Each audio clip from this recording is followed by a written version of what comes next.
Mpifidy vaventy 5,740 no nandrasana tany amin'ny barao mpifidianana 410 manerana Madagasikara andro azo zoma tamin'ny fifidianana loholona.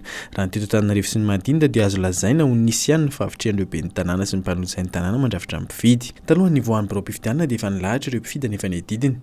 Tany Nahenany sy tany Bemasoandro commune nandray ny barao mpifidianana ho an'Antananarivo avaradrano sy Antananarivo atsimondrano.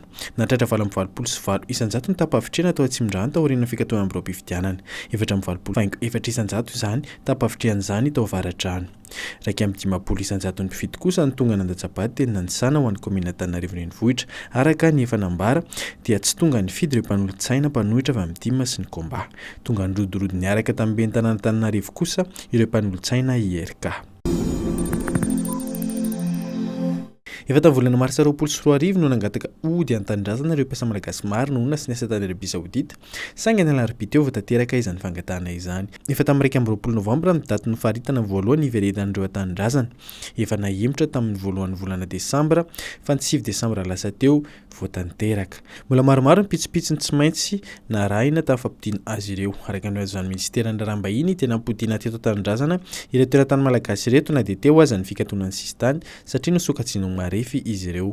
Nisy tamin'izy ireo raha nivoana mpitain'ny ministeran'ny Arabie no niara-ny herisetra. Fiara-miasa tamin'ny fitondram-panjakana miaraka amin'ny fikambanana resam-pirenena amin'ny sahana ny fifindramonina na ny OIM, ny barao resam-pirenena amin'ny sahana ny asina ny OIT ary ny masovon'ny Madagasikara any Riyady no nafana napody azy ireo teto tanindrazana. Lany teo anivon'ny antenimieran-doholona ho malalaka misy ariva ny volavolan-dalàna amin'ny fety-bola mpanjakana ho amin'ny taona 2024. Tondra fanitsina maromaro tamin'izany volavolan'ny teti-bola izany ireo loholona ka anisany songadina tamin'ireo fanitsina netiny ny famerinana ny hetra ho 20 isanjato eo amin'ny entona fandrehitra raha 10 isanjato ny sosikevitra natolotry ny governemanta. Anisan'ny fanitsina netiny loholona ihany koa ny fampihenana ny teti-bola ny antenimieran-doholona. Araka ny fanazavan'ny Rivotra Kotovao filohan'ny antenimieran-doholona dia noraisina ireo fanapa-kevitra ireo mba ahafahana mampiakatra ny teti-bola atokana ho an'ny fanaovana vaksiny andavanandro ny renitsy ny zaza. No marihana fa ny zava-dehibe aza ny fampihenana ny hetra amin'ny entona fandrehitra dia mbola ambony lavitra noho izany ny fahafahana mividy vaksiny ho an'ny zaza. Lazany koa izy fa ambony ny teti-bola natokana ho an'ny antenimieran-doholona raha oharina amin'ny isan'ireo loholona hofidiana.